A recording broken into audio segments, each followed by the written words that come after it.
वेदारं वेदारं कर्मरूपतां ज्ञातारं विश्वतत्त्वानां वन्दे तद्गुणलब्धये। आज हम सभी उत्तम समाधि धर्मों के आखिरी दिन उत्तम ब्रह्मचर्य के दिन यहाँ उपस्थित हैं। हमने हर प्रकार की बात कर ली। क्रोध मान माया को छोड़ दो, हास्य अति छोड़ भय दूसरा स्त्री बिल्कुल सब छोड़ दो। हिंसा झूठ चोरी खुशी परिग्रह सब छोड़ दिया, त्याग कर दिया, तब कर लिया। अब क्या करना है? अब ब्रह्मचर्य होना है। सब कर लिया, सब कर लिया। अब क्या करें? त्याग भी कर दिया, जय जी, तब भी कर लिया। अब क्या करें कि अब लीन हो जाओ। अब लीन हो जाओ अपनी आत्मा में। आखिरी ब्रह्मचर्य जी। भाई साहब ने प्रश्न पूछा, ब्रह्मचर्य तो मुनियों को होता है। पांचवा गुण स्थान श्रावकों का कहलाता है। पांचवा गुण स्थान श्रावकों का कहलाता है। और श्रावक का गुण स्थान मतलब हमारा गुण स्थान। हम भी उसे धारण कर सकते हैं, हम भी श्रावक की श्रेणी में आएंगे। ब्रह्मचर्य को हम हमारे अभी अपन जीवन जी रहे हैं। कहीं हिंदू श्लोक में आता है या श्लोक में भूल रहा हूँ कहाँ आता है, उसकी ये बात आई है विद्यार्थियों के लक्षण में। विद्यार्थी तो पांचवें गुण स्थान में नहीं है, चौथे गुण स्थान में है कि नहीं पता नहीं। और उसके लिए क्या बोला है? ब्रह्मचर्य में जीवन जियो। अगर विद्यार्थी जीवन जी रहे हो तो ये बात अपने दिमाग से हमें निकाल देनी चाहिए कि हम क्यों ब्रह्मचर्य धारण करें। कई लोग होते हैं अष्टमी चतुर्दशी में ब्रह्मचर्य धारण करते हैं, कई लोग होते हैं 10 लक्षण महापर्व में ब्रह्मचर्य धारण करके रहते हैं। पर वो ब्रह्मचर्य क्या है? आज हम उत्तम ब्रह्मचर्य की बात कर रहे हैं। ब्रह्म अर्थात चैतन्य आत्मा। आज आपको लगेगा कि आखिरी दिन एकदम बिना बताशे किसी की दवाई खिला रहे हैं। अरे ये विषय कैसा है? ब्रह्मचर्य मतलब आत्मा में भ्रमण करना। जय श्री आत्मा में भ्रमण करना मतलब आत्मा में घूमना, अपनी आत्मा के अंदर घूमना। आप हो गया आखिरी दिन खूब आत्मा आत्मा करके चले गए। आज का विषय ऐसा ध्यान लगाइए जी। क्या लिखा? उत्तम क्षमा मार्गव राजव भाव है, सत्य सोच संयम तप त्याग उपाव है, आकिंचन ब्रह्मचर्य धर्म 10 सार है। 10 धर्मों के सार है। पीछे 10 धर्मों में हमने देखा हम लाइन से हर चीजों को छोड़ते हुए आ रहे हैं। पंक्ति में बिल्कुल पहले 4 कषाय को छोड़ा, फिर 5 पापों को छोड़ा, 4 कषाय के आखिरी में पूरी हर प्रकार के कषायों का नाश। लोभांत कषाय, उत्तम शौच में लोभांत कषाय से सारी कषायों का नाश करके आए। 5 प्रकार के पापों का नाश कर दिया हमने। अब क्या बचा? बस अपनी आत्मा में विलीन होना, अपनी आत्मा में रमण करना। ब्रह्मचर्य शब्द ब्रह्मचारियों के नाम से बहुत प्रचलित है। भाई साहब ब्रह्मचारी तो अपनी अवस्था में रहते हैं, ब्रह्मचारियों के नाम से बहुत प्रचलित है। वो ब्रह्मचारी ही ब्रह्मचारी है दादी जी, जिसको आत्मा की बात सुनाए, जिसको आत्मा में रमण करने की बात सुनाए। अगर उस ब्रह्मचारी को आत्मा में रमण करने की बात, आत्मा की बात, धर्म की बात नहीं सुना रही है, प्रवचन नहीं सुना रहे हैं, प्रवचन में ब्रह्मचारी अगर आगे सो रहे हैं तो ब्रह्मचारी नहीं ब्रह्मचारी। कौन से? ब्रह्मचारी। ब्रह्मचारी मतलब जो दिन और रात अपनी ब्रह्म में, अपनी आत्मा में चरण करे, अपनी आत्मा में चर्या करने का श्रद्धान योग सम्यक दर्शन। अपनी आत्मा में ही चर्या करना है, योग सम्यक ज्ञान। और अपनी आत्मा में चर्या होने लगी योग सम्यक चारित्र। चारित्र्य की पर्याय है उत्तम ब्रह्मचर्य चरणचर्या, उसमें ही निश्चित रच बच के रहना ब्रह्मचर्य में। कई ब्रह्मचारी अपने जगत में देखे होंगे जो ब्रह्मचर्य के नाम पे बहुत ढोंग फैलाते हैं, बहुत ढोंग फैलाते हैं। हम ब्रह्मचारी हैं, ऐसा करो वैसा करो, ये करो वो करो। कई ब्रह्मचारियों ने तो किन्हीं संघों का नाम भी ब्रह्मचारी में कहा दूर है। मुनियों को कोई मतलब नहीं रहता क्या करना है नहीं करना है। जो आप श्रावक को पता है मुनि किस प्रकार आहार ग्रहण करेंगे, नवता भक्ति से आहार देना श्रावकों को आता है, वो आहार देंगे। उसमें दिक्कत कौन उत्पन्न करता है? कभी कभार जो ब्रह्मचारी ब्रह्मचारी जय जी, जो ब्रह्मचारी है, ब्रह्मचारी नहीं बोल रहा, ब्रह्मचारी जिनको ब्रह्मचारी होने का भ्रम है। ब्रह्मचारी या भास भी कह सकते हैं, नहीं भाषा में किसी चीज को विपरीत करके कहना ना तो उसके आगे भास शब्द लगा देते हैं, उससे विपरीत उसके लक्षण से रहे। ये नए ग्रंथों की भाषा है। अब क्या ब्रह्मचारी कई ऐसे होते हैं, मुनियों को तो कोई मतलब नहीं है दादी जी। श्रावक को पता है नवता भक्ति से कैसे आहार कराना, श्रावक कराएगा। वो जाके ये मिठाई बना लो, ऐसा कर लो, ये बना लो, वो बना लो, इस समय ये करो, उस समय वो करो। और जो श्रावक के भाव बन रहा है वो भी डूब जाए। पर कई ब्रह्मचारी ऐसे होते हैं जिन्हें कोई मतलब नहीं, ना उनके सामने शुद्ध सात्विक खाना ला के रख दो, भले उसमें नमक ना हो, खाएंगे ठीक है, नमक नहीं है कोई दिक्कत, ज्यादा हो गया कोई दिक्कत नहीं, क्योंकि उनकी चर्या कहाँ हो रही है? खाने में नहीं हो रही है, उनकी चर्या कहाँ हो रही है? आत्मा में हो रही है, ब्रह्म में हो रही है। ब्रह्मचर्य के संबंध में एक और बहुत ही बड़ी भ्रांति है। ब्रह्मचर्य को मात्र एक क्रिया विशेष से जोड़ दिया, मात्र क्रिया विशेष महत्व से ब्रह्मचर्य को जोड़ दिया। ये ब्रह्मचर्य जिसने क्रिया विशेष स्पर्शन इंद्रिय की क्रिया को छोड़ दिया, उसको क्या कहते हैं? ब्रह्मचर्य। कई लोग होते हैं पंडित जी 14 सुबह ब्रह्मचारी बने से रहेगा बाबूलाल जी, कोई मुझसे आके बोले कि मैं 14 को एकदम ब्रह्मचर्य धारण करके रहा। अच्छा बढ़िया बात है, ब्रह्मचर्य धारण किया तो फिर दिन भर क्या किया कि बढ़िया अपनी टीवी चलाई, एसी ऑन करा और मस्त नाश्ता करता रहा, मैं बैठा रहा, लेटा रहा आराम से, एक कमरे से बाहर नहीं निकला, जरा सा भी मेरे ब्रह्मचर्य में दोष नहीं लगा। और उस दिन ब्रह्मचर्य को भी एक इंद्रिय के विषय से समझ के बैठे। कई लोग कहते हैं सही बात तो है, समय साथ जी की गाथा में भी 4 नंबर की गाथा में क्या आया है? ब्रह्मचारी कौन? जो काम भोग आदि को त्याग करे। कुंद आचार्य ने जिस सदी में ये बात लिखी थी, उन्होंने उस सदी के हिसाब से लिखी थी। जयसेनाचार्य की तात्पर्य टीका उठा के देखिए, उसमें उन्होंने, देखो मैं आपको बताऊं, उन्होंने काम को और भोग को दोनों को अलग अलग करके बताया। जैसे स्वामी ने तात्पर्य टीका में क्या, काम से क्या लेना है? स्पर्शन इंद्रिय और रसना इंद्रिय, और भोग से क्या लेना है? घ्राण चक्षु और कर्ण। सिर्फ स्पर्शन इंद्रिय नहीं लेना कि भाई मात्र स्पर्शन इंद्रिय के विषय को त्याग दिया, छोड़ दिया तो ब्रह्मचारी हो गए। स्पर्शन इंद्रिय के विषय को त्याग दिया, चलो मान लिया। अभी के लिए बोल रहा हूँ, अभी जाके आपको आगे बताऊंगा कि सबसे आगे में स्पर्शन इंद्रिय छूट पाती है। मान लो कोई बोल रहा है कि हमने स्पर्शन इंद्रिय का विषय छोड़ दिया, आप लोग ने क्यों बताओ? पहले तो मान लीजिए कुछ दिन पहले क्या थी? धूप दशमी। मैं बोलूं कि धूप दशमी के दिन मैं ब्रह्मचर्य से रहा, और प्रवचन के बीच में अरे पंखा चालू करो ना, कितनी गर्मी हो रही है। स्पर्शन इंद्रिय का विषय है, ये भी गर्मी लग रही है, उसके कारण ही तो मेरा उपयोग भटक रहा है ना, राग द्वेष हो रहा है ना मुझे, उसके कारण भी।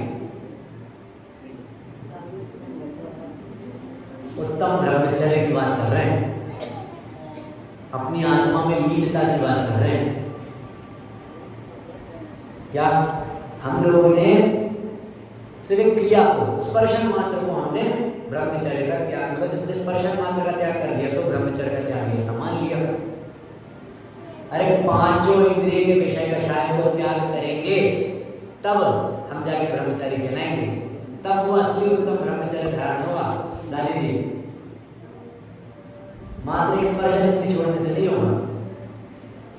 अच्छा आप बोल रहे हो स्पर्शन इंद्रिय छोड़ने से नहीं होगा, पर ग्रंथों में पूर्व मुनिराजों ने सबने क्या लिखा, स्पर्शन इंद्रिय के विषय को छोड़ो, काम भोग को छोड़ो, ब्रह्मचर्य प्रकट होगा। तो आप कौन होते हो ये बोलने वाले कि सिर्फ स्पर्शन इंद्रिय नहीं बाकी पांच इंद्रिय भी है? पूर्वाचार्य ने तो पूरा बल स्पर्शन इंद्रिय भी दिया है, पूर्वाचार्यों ने पूरा बल स्पर्शन इंद्रिय भी दिया है। अब क्यों दिया है वो सुन लो दादाजी कौन जी। अपन देखते हैं मुनिराजों ने अधिकतर बल स्पर्शन इंद्रिय स्पर्शन इंद्रिय स्पर्शन इंद्रिय पे दे रखा है। क्यों दिया है?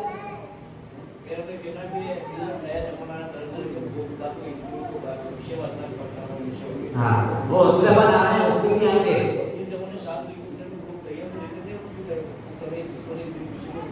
ये तो अपन ने इसका एक पक्ष बता दिया। मुनिराजों ने किस अपेक्षा से लिखा है? एक इंद्रिय से लेकर पांच इंद्रिय संधि पर्यंत सभी जीवों के पास स्पर्शन इंद्रिय होती है।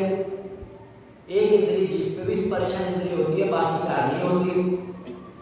उससे ऊपर आ जाओ तो स्पर्शन के साथ रसना बढ़ जाएगी, उससे ऊपर आ जाओ तो स्पर्शन के साथ घ्राण बढ़ जाएगी, उससे ऊपर आ जाओ चक्षु, उससे ऊपर आ जाओ तो कर्ण।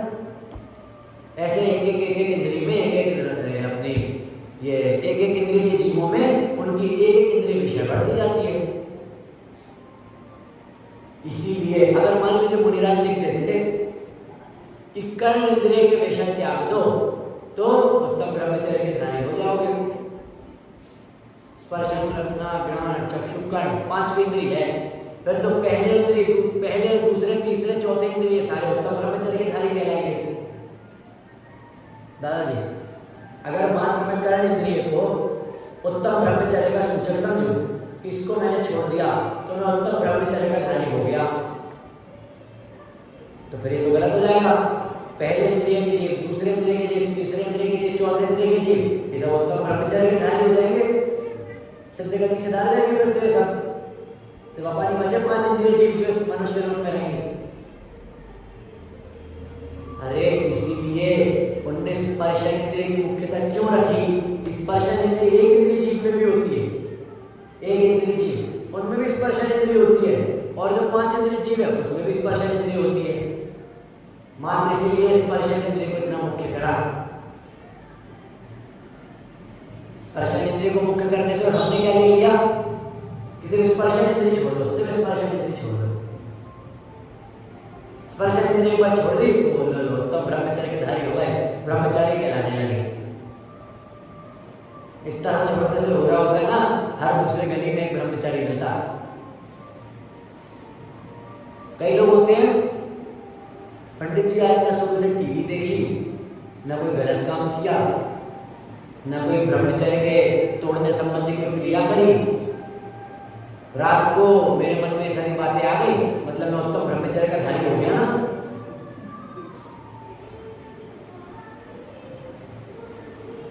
अरे अगर आपने अकेले क्रिया छोड़ दी, ब्रह्मचर्य को जो दोष लगाती है ऐसी क्रिया छोड़ दी, मैथुन नाम की क्रिया आपने छोड़ दी, बाकी क्रिया में और रचपच गए कि आज हमें यह क्रिया विशेष नहीं करनी, हमारे पास समय बचेगा, क्या करें कि चलो कोई घूम के आते हैं।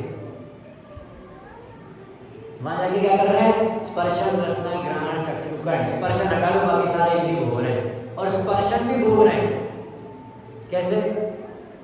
मुझे आप एक बात बताइए, गांधी जी के 3 मंत्र तो सबको पता है, गांधी जी के 3 मंत्र सभी को पता है, बुरा मत बोलो, बुरा मत सुनो, बुरा मत देखो। ठीक है, मान ली बात। एक विषय कैसा है छोड़ दी हमने, बुरा नहीं देखना। एक विषय कैसा है छोड़ दी हमने, बुरा नहीं बोलना। एक विषय कैसा है छोड़ दी हमने, बुरा नहीं सुनना। पर बुरा हमारे स्पर्श में तो आ रहा है। आप मुझे ये बताइए, आपने आंख बंद कर ली, कान बंद कर लिए, नाक बंद कर ली, मुंह बंद कर ली, सब बंद कर लिया। एक अच्छा गर्म पानी का गिलास लाके मैं यहाँ चिपका दूं, अरे पंडित जी का डर, तो स्पर्शन इंद्रिय तो सदैव है ना। अरे स्पर्शन इंद्रिय पूरे शरीर में एक अखंड है। कान बंद कर दूं और यहाँ पर गर्म पानी चुमाऊंगा तो दर्द होगा, क्यों? स्पर्शन इंद्रिय विद्यमान है। शरीर के नीचे से लेकर शरीर के सिर तक हर जगह स्पर्शन इंद्रिय विद्यमान है, इसलिए स्पर्शन इंद्रिय की इतनी बात करी जाती है। पर स्पर्शन इंद्रिय की बात के साथ साथ शेष बाकी इंद्रियों की बात करना भी उतनी ही आवश्यक है। देखिए मैं योगा जी की एक लाइन लेकर आया था आप लोगों के लिए। हाँ, हमने ब्रह्मचर्य को किसी क्रिया से जोड़ दिया। किसी क्रिया से जोड़ने की जगह हर प्रकार की इंद्रियों के विषय भोग से छोड़ेंगे, तब जाके हमारा अपना ब्रह्मचर्य प्रकट होगा। क्या लाइन है? इंद्रिय के भोग मधुर विशेषम लावण्यमयी कंचन काया, मैं रागी द्वेषी हो लेता। क्या अपने को तो शुरुआत के आगे पद से मतलब है, इंद्रिय के भोग मधुर विशेषम। इंद्रिय के भोग जब भोगते हैं दादाजी, तब तो बहुत अच्छा लगता है। या क्या इत्र लाए हो, क्या चाय बनाई है, क्या खाना बनाया है, उस समय तो बहुत अच्छा लग रहा है इंद्रिय के भोग में। वाह क्या पिक्चर है, क्या मारा है रजनीकांत ने।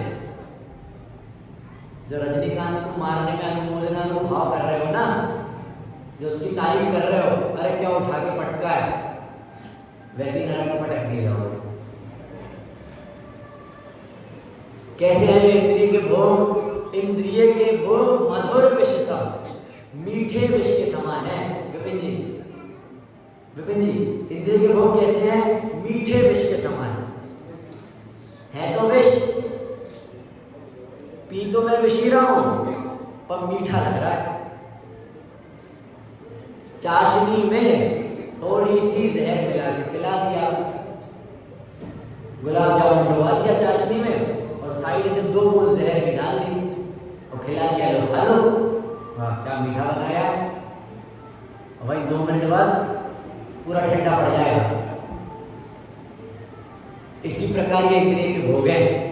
हमें मिठाई जैसे लगेंगे पर है विष के समान। हमें लगेगा वाह इंद्रिय की क्या बात है, क्या चीज़ देख रहे हैं, क्या पिक्चर चल रही है, क्या कपड़े पहने हैं, क्या इत्र लगाया, क्या गाने सुन रहे हैं, कितना बढ़िया मौसम हो रहा है, बढ़िया बारिश हो गई, मिट्टी की खुशबू आ रही है। चलो आप पैदल घूम के आते हैं, तो गाड़ी उठाओ कुछ रोज तक राउंड मार के आते हैं, तब तो खूब सुहाने लग रहे हैं, खूब मीठे लग रहे हैं। यार क्या बात है। गाड़ी है मेरे पास, इसलिए देखो ये मंदसौर तक घूम के आऊंगा, बारिश का मौसम है। बाद में क्या करेगी? विष के समान है। एक बार विष को अगर मिठाई में डाल के पिला दिया जाए, भले ही मिठाई का स्वाद आए, पर बाद में विष अपना काम तो करेगा ही ना, व्यक्ति को मारेगा ही ना। उसी प्रकार ये इंद्रिय भोग शुरुआत में तो मीठे लगेंगे दादाजी, पर बाद में जाके हमारे दुख के कारण ही बनेंगे। ये बात नहीं समझते। उस मिठाई में जहर है कि नहीं ये नहीं समझते, बस मिठाई देख के खाए जा रहे हैं। उस मिठाई में जहर कितना है ये भी तो देखो, उससे दुख कितना होगा वो भी तो देखो। वो नहीं देखेंगे।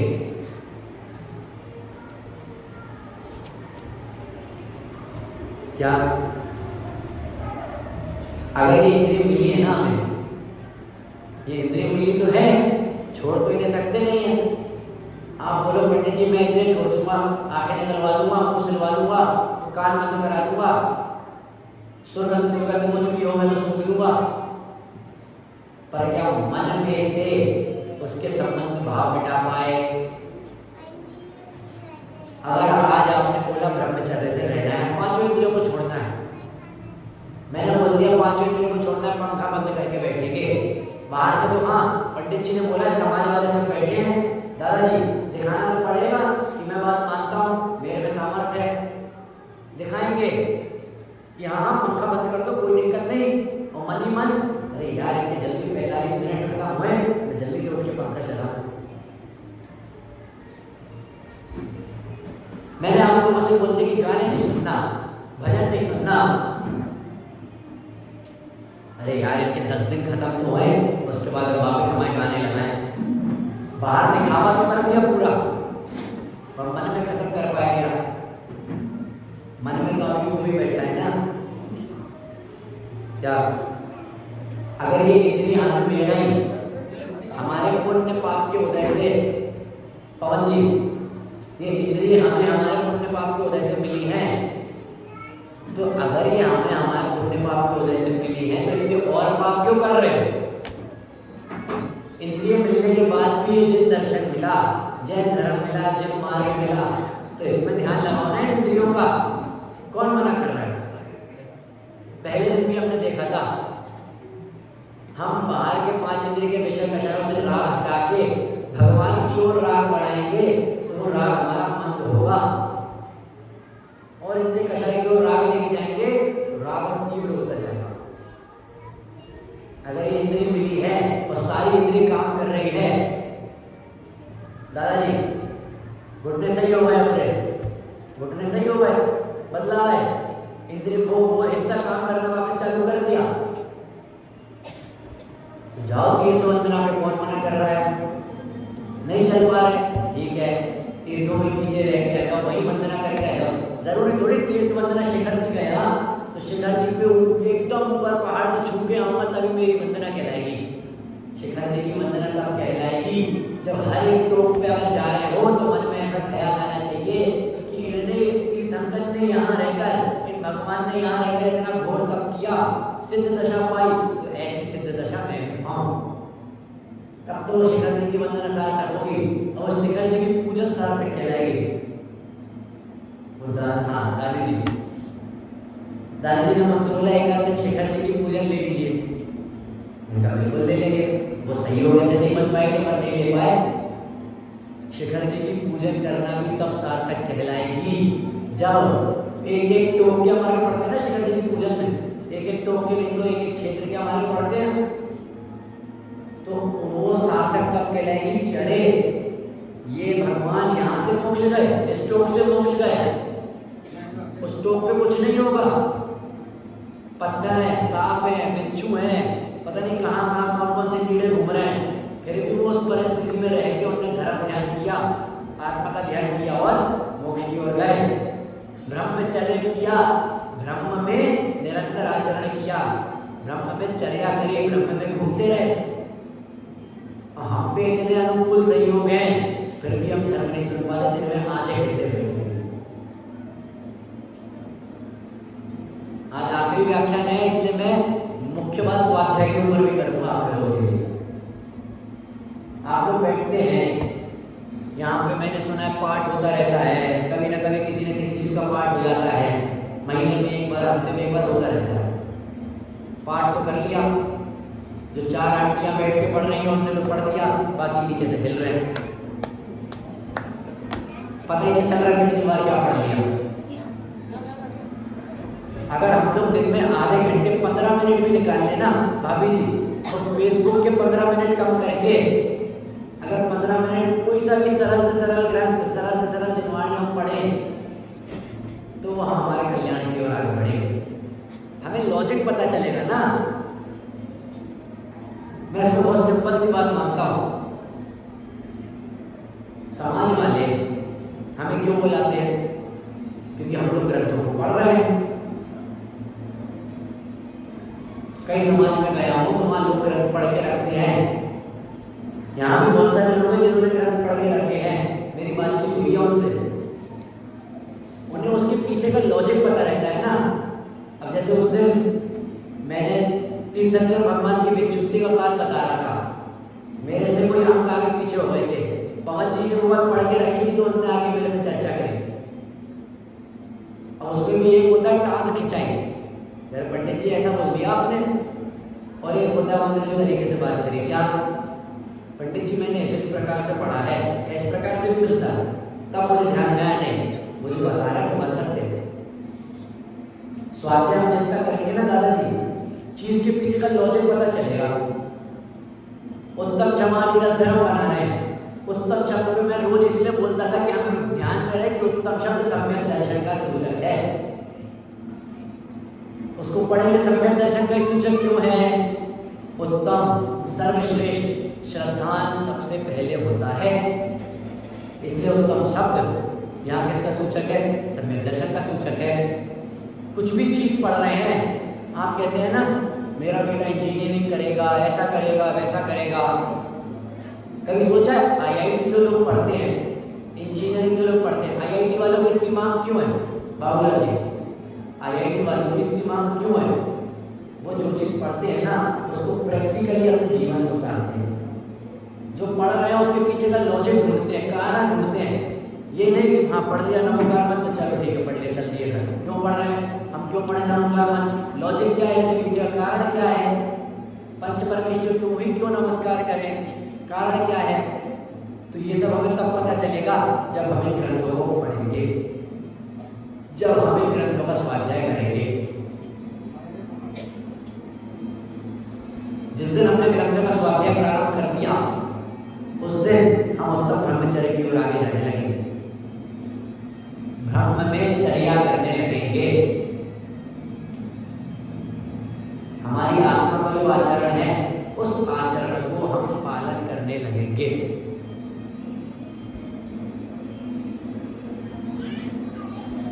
उत्तम ब्रह्मचर्य क्या होता है? इसके लिए मैं आप लोगों के लिए रत्नकर्ण स्वागताचार्य की सदाशिवदास जी ने जो टीका लिखी है, सदाशिवदास जी का सेवा ने रत्नकर्ण स्वागताचार्य श्लोकों के ऊपर ढूंढारी भाषा में टीका लिखी थी, जो हिंदी अनुवाद हमें प्राप्त है। उसमें वैसे तो उनने पूरी टीका करी गाथाओं के ऊपर, छंदों के ऊपर। संस्कृत के जो छंद हैं किनके समंत भद्राचार्य, उसके ऊपर उन्होंने टीका लिखी। बीच बीच में हमें उनकी भावना देखने मिलती थी, उनके आप ये समझ लो उनके हृदय से बात निकल के हमें पढ़ने मिल रही है, ऐसा लगता था। हर एक छंद के ऊपर उन्होंने कम से कम 3-3, 4-4 पेज की टीका लिखी है। कभी तो इतना बड़ा हो गया। उसमें उन्होंने बीच में खुद से एक अधिकार लिखा है, भावना अधिकार। क्या नाम दिया है? भावना अधिकार। उस भावना अधिकार में उन्होंने 10 धर्मों की चर्चा करी है। उन 10 धर्मों में उत्तम ब्रह्मचर्य के जो उन्होंने शुरुआत में 2 पैराग्राफ दिए हैं ना, वो मैं आपको सुनाता हूँ। अब उत्तम ब्रह्मचर्य धर्म के स्वरूप का वर्णन करते हैं। समस्त विषयों के अनुराग छोड़कर, इनने भी सबसे पहला पॉइंट क्या लिया? समस्त विषयों के अनुराग को छोड़कर, मात्र स्पर्शन इंद्रिय नहीं लिया, मात्र क्रिया विशेष नहीं लिया, सारे प्रकार के चीजों को छोड़कर, सारे प्रकार के स्पर्शन, रसना, घ्राण, चक्षुगण, पंचेंद्रिय विषयों को छोड़कर, जब हम छोड़ेंगे उनसे अनुराग हटाएंगे, उनसे राग हटाएंगे, छोड़कर ब्रह्म जो ज्ञायक स्वभाव आत्मा, उसमें चर्या अर्थात प्रवृत्ति करना, वही ब्रह्मचर्य है। एक बार फिर से इसको एक लाइन में पढ़ता हूँ। क्या? समस्त विषयों में अनुराग छोड़कर ब्रह्म जो ज्ञायक स्वभाव आत्मा, उसमें चर्या अर्थात प्रवृत्ति करना, वो ब्रह्मचर्य है। बाहर की जो चीजें हैं भाई साहब, बाहर की जो पंचेंद्रियाली चीजें हैं, उनसे प्रवृत्ति हटा ली, उनसे ध्यान हटा दिया, अब क्या बचा? क्या बचा? आप मुझे बताइए। आपके शरीर से, हाँ आपके पीछे मत देखिए, आपके शरीर संबंधी सारी चीजें हटा ली, सब हटा दिया, फिर क्या बचा? बस अंदर आत्मा बची ना। इन 10 दिनों में क्रोध, मान, माया, लोभ, हिंसा, झूठ, चोरी, खुशी, परिग्रह सब छोड़ के आ गए, मिथ्यात्व का नाश करके आ गए। अब क्या बचा? विवेक जी, आत्मा बची तो बस उसमें चर्या करने लगो, उसमें रमण करने लगो। क्या लिखा? हे ज्ञानी जनों, जो उत्तम ब्रह्मचर्य का स्वरूप समझ के आए हैं ना, उनको क्या उपमा दी? हे ज्ञानी जनों, यह ब्रह्मचर्य नाम का व्रत बड़ा दुर्लभ है। कैसा है? दुर्लभ है। सभी बेचारे जो ब्रह्मचर्य व्रत धारण नहीं कर पाए उनको क्या बोला? बेचारे। बेचारे बोल रहे उन्हें क्या? सभी बेचारे जो विषयों के वश होने से आत्मज्ञान से रहित हैं। किससे रहित हैं? किसके कारण? विषयों के कारण। मेरा 10 लक्षण में आना सार्थक हो गया। मैं यहाँ से पिछले 3-4 दिन से कुछ ना कुछ पूछता हूँ तो कोई ना कोई उसको उत्तर सही दे देता है। क्या? आत्मज्ञान से रहित हैं, वे इसे धारण करने में समर्थ नहीं हैं, इसलिए वो कैसे हैं? बेचारे। जो मनुष्य में देव के समान है, जो मनुष्यों में देव के समान है, वे इसे धारण करने में समर्थ हैं। क्या बोला? जो मनुष्य गति में ब्रह्मचर्य को धारण कर लेते हैं वे कैसे हैं? देवों के समान हैं। देवों के समान। देव कौन सा विधान करते हैं? बताओ विधान। ये तो विषय से विषयांतर वाली बात है, वो तो एकदम उसको देख के और देवों को सुन के याद आ रही। कल्पत्रों विधान और एक इंद्रध्वज विधान जो देवों के मंत्र से देखे था। अपन विषय पे आते हैं। जो मनुष्य में देव के समान है वैसे धारण करने में समर्थ हैं। अन्य रंग विषयों की लालसा के धारक ब्रह्मचर्य धारण करने में समर्थ नहीं हैं। उन्हें कैसा कहा? रंग। रंग मतलब गरीब, निर्धनी। आज के समय में जिसे आप छोटा मानो हो उसको क्या लिया? रंग। जो ब्रह्मचर्य धारण करने में असमर्थ है वो कैसे है? रंग के समान है। और क्या? यह ब्रह्मचर्य महादुर्लभ है। जिसके ब्रह्मचर्य होता है उसे समस्त इंद्रिय तथा कषायों को जीतना सुलभ है। स्टार्ट भी यही से किया था, खत्म भी यही पे किया। पंचेंद्रिय विषय नहीं है तो ब्रह्मचर्य है, और जिसने पंचेंद्रिय विषय को छोड़ दिया अशोक जी, उसको ब्रह्मचर्य धारण हो गया। आगे क्या लिखा? ब्रह्मचर्य बिना व्रत तप समस्त निस्सार हैं। क्या? आकिंचन ब्रह्मचर्य धर्म 10 सार हैं। दयानंद राय जी ने लिखा, सदाशिवदास जी ने लिखा, अगर ब्रह्मचर्य से व्यक्ति नहीं रह रहा है, ब्रह्मचर्य का पालन नहीं कर रहा है, तो सारे व्रत सारे तप सब निस्सार हैं, उसका कोई सार नहीं है। सब बात तप है और बात त्याग है। ये तो मैंने मुख्य बिंदु लिए बस इसमें से। सदाशिवदास जी ने जो ब्रह्मचर्य के बारे में लिखा है, 1.5 पेज लिखा उन्होंने ब्रह्मचर्य के बारे में। अब हम थोड़ा सा विषय देखेंगे ब्रह्मचर्य के संबंध में। जो हमने 10 लक्षण महामंडल विधान सानंद संपन्न किया ना, उस विधान में आपने अगर ध्यान से पढ़ा हो तो विधान में जो हमने अर्घ्यावली हर दिन हम हर एक धर्म की विभिन्न 12, 15, 22, 23 अलग अलग अर्घ्य चढ़ाते हैं। उन अर्घ्य के मंत्र या अर्घ्य का विषय आपने ध्यान से सुना होगा ना, तो हर एक धर्म का स्पष्टीकरण वही शुरू हो जाएगा। देखिए, उत्तम ब्रह्मचर्य के लिए उन्होंने जो अर्घ्य लिखे, सबसे पहला अर्घ्य कहानी क्या लिखा? क्या लिखा? जो लौकिक जीवन में सबसे ज्यादा देखने मिलता है ना, ध्यान रहिए, उसको पहले लिखा। क्या? जहां वास हो महिलाओं का वहां न रहना, अपने शील स्वभाव भाव रस में ही बहना। पहली लाइन में बाहर से भिन्न कर दिया, दूसरी लाइन में क्या कह दिया? अपने शील स्वभाव भाव में लीन रहना। फिर क्या? सभी नारियों को माता के समान मानो, उत्तम ब्रह्मचर्य धर्म उर में आनो। उत्तम ब्रह्मचर्य धर्म ही उर में आनो। पहली लाइन में उन्होंने पर की वस्तु से भिन्न कर दिया, दूसरी लाइन में खुद में डलवा लिया। अगला लाइन क्या लिया? नारी तन की ओर न रति से देखो चेतन। चेतन हो, चैतन्य मणि से ज्यादा बहुमूल्य चेतन हो। नारी तन की ओर न रीति से देखो चेतन, उनका हाव भाव विभ्रम मत देखो चेतन। उनके हाव भाव से क्या करना? शील धर्म पालन से ही सुख होता मानो। फिर से वही आए, खुद के शील धर्म को धारण करने से सुख होता है ऐसा मानो। उत्तम ब्रह्मचर्य धर्म ही उर्मिहानो। राग वचन मत कभी किसी से बोलो चेतन। अब किस पे आ गए? राग वचन पे। राग वचन कभी किसी से मत बोलो चेतन, जिन वाणी वच तौल तौल कर बोलो चेतन। अभी देखा था हमने क्या?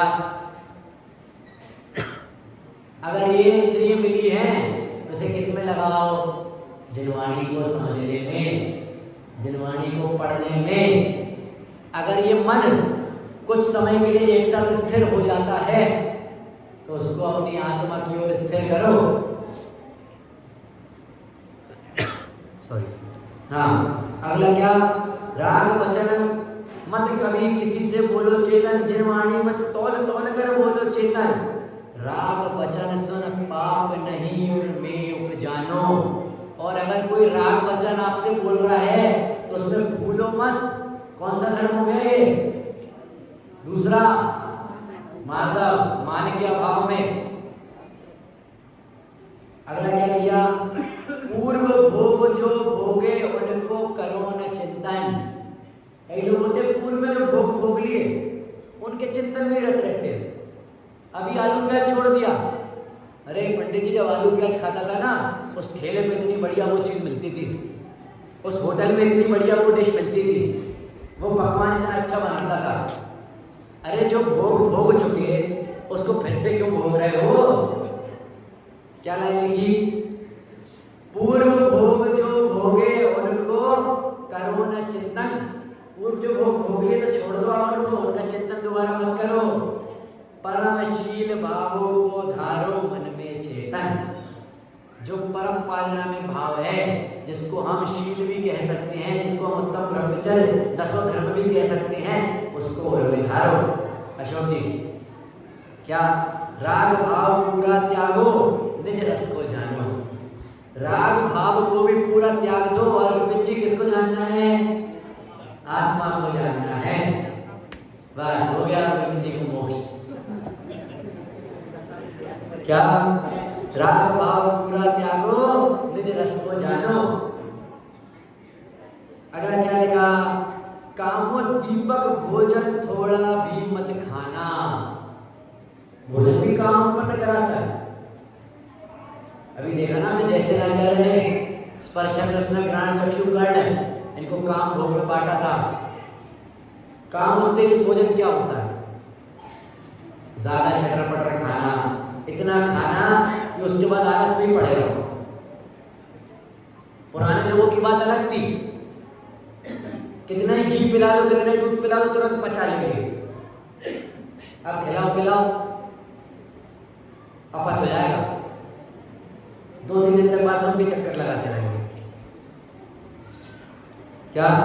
काम दीपक भोजन थोड़ा भी मत खाना। जिस चीज से जिस भी भोजन करें, इसमें कोई भोजन विशेष नहीं लेना है कि भाई कचौड़ी नहीं खाना, कि नमकीन नहीं खाना। कोई हो सकता है जो कचौड़ी पचा ले, कोई हो सकता है नमकीन जल्दी पचा ले।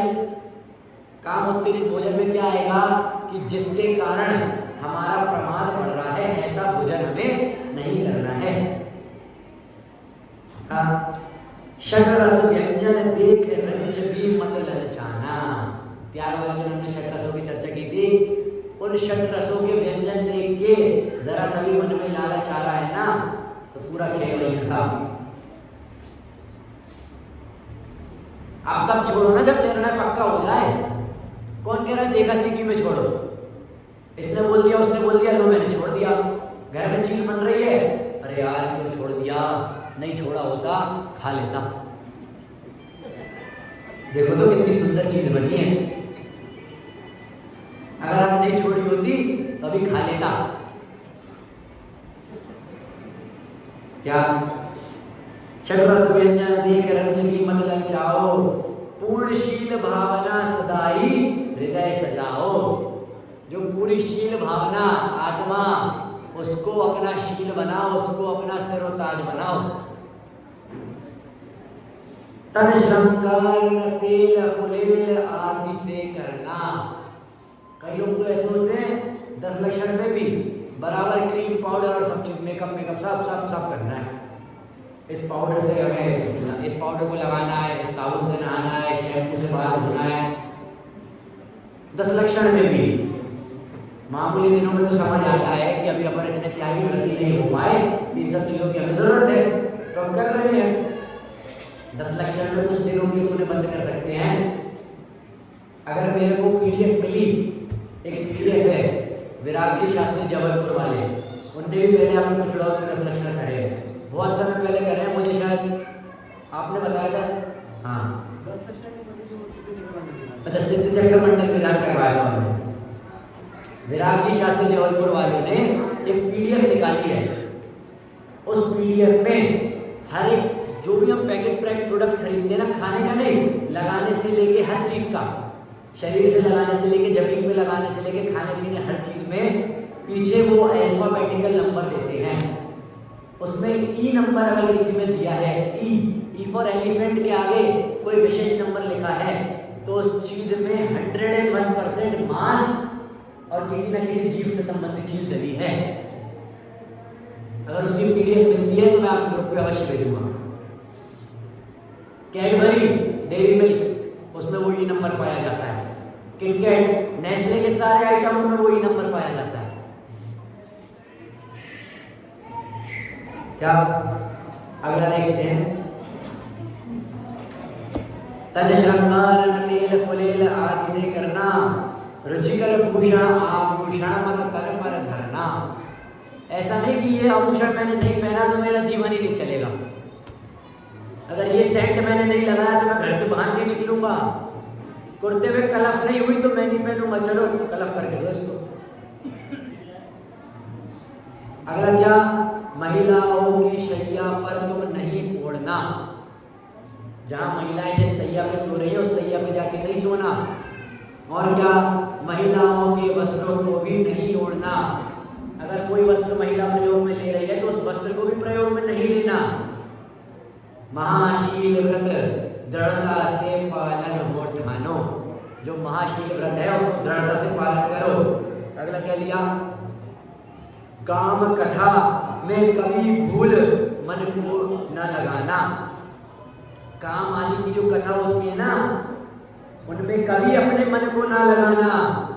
विकथाओं को कभी न सुनना तथा न सुनाना।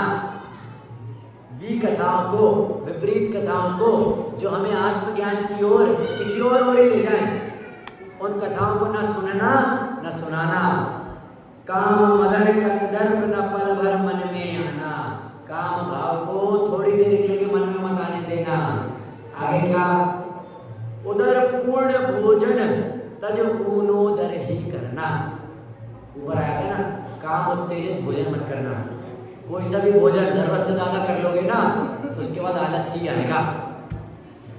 ये तो आप लोगों ने एक्सपीरियंस किया होगा ना, पीछे भाभी जी ये एक्सपीरियंस तो किया होगा।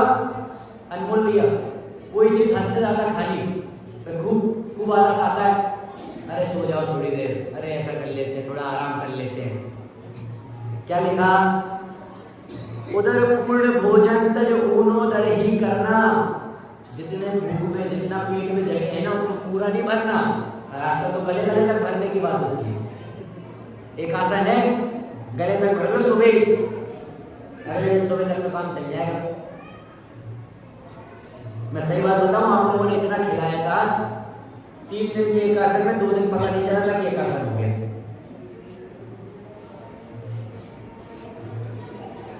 जहाँ जाओ पंडित जी ये भी खा लो, ये भी खा लो, तो सबके प्रेम भाव होते ही है। चलिए अपन विषय में आते हैं। क्या, उदर पूर्ण भोजन तज ऊनोदर ही करना। उत्तम पूर्ण शील व्रत पालन में चित्त धरना। पूरा उत्तम ब्रह्मचर्य धारण करके कहाँ चित्त ले जाना है, आत्मा में। विपिन जी का मोक्ष पक्का है। क्या, जो नव कोटि पूर्वक शील सुपालन करते, 9 प्रकार के शीलों के बाण कहे हैं ग्रंथों में, उनको ध्यान में रखते हुए जो पूरे शील व्रत को धारण करते हैं, अपने भी दुख हरते पर के भी वे दुख हरते। ना खुद को कष्ट पहुंचाते हैं ना कोई ऐसा काम करते हैं जिससे दूसरों को कष्ट जाए। क्रूर काम वश बड़े बड़े प्राणी हो जाते।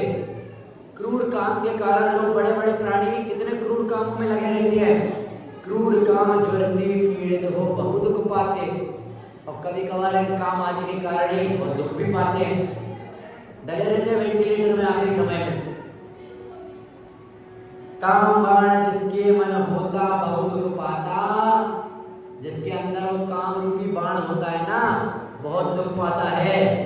मन संताप ताप होता व्याकुलता पाता, आकुल व्याकुल होता रहता है। देखिए अपना लगभग टाइम तो हो चुका, पर इसके आखिरी क्या को पे आते हैं। काम व्याधि से स्त्री के बिन प्राण गवाता।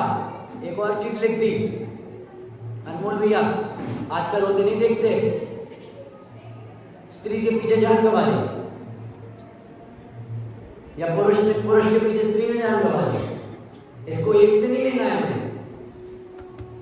वो सुबह ब्रह्मचर्य की पूजन में लाइन आती है ना,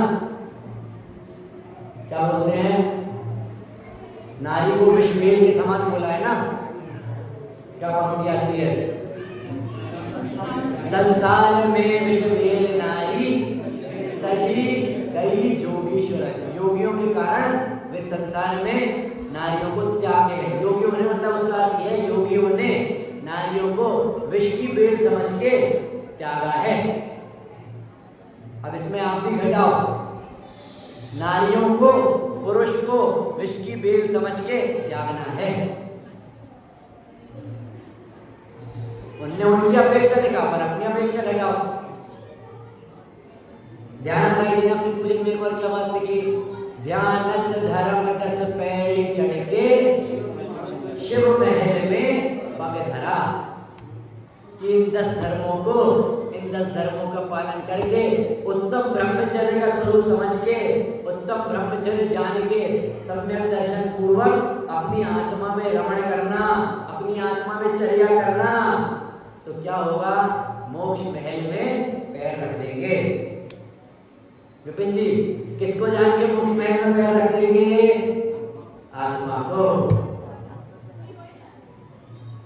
बस मेरा आप सभी से इतना निवेदन है, उत्तम ब्रह्मचर्य का स्वरूप, असल स्वरूप क्या है कि 5 इंद्रिय के विषय कषायों को त्यागना, वो असल उत्तम ब्रह्मचर्य है। पिछले दिनों में हम लाइन से क्रोध मान माया लोभ हिंसा झूठ चोरी कुशील परिग्रह छोड़ दिया, तब कर लिया, तब भी कर लिया, त्याग भी कर दिया। अब बस क्या करना है, अपने में लीन होना है। निवृत्त हो गया 10वें दिन, अब ये नहीं कि कल 11वें दिन से वापस सब चालू। प्रयास करो अपने अपने शक्ति अनुसार उनको छोड़ के रखो। छोड़ नहीं पा रहे तो निर्णय करके रखो कि हाँ ये गलत है, ये छोड़ने योग्य है। उसमें हर्ष मत करो, खुशी मत मनाओ, उसमें भूलना नहीं है, उसमें क्रोध नहीं करना है। क्या सोचना है, ये छोड़ने योग्य है। तो हमारे 10 दिन साधना पूर्वक बीतेंगे तो वो आगे के दिन हमें सार्थक कहलाएंगे। हमने जो इन 10 दिनों में पढ़ा वो पूरे 365 दिन हमें पालन करना है। आशा है आप सभी पालन करेंगे।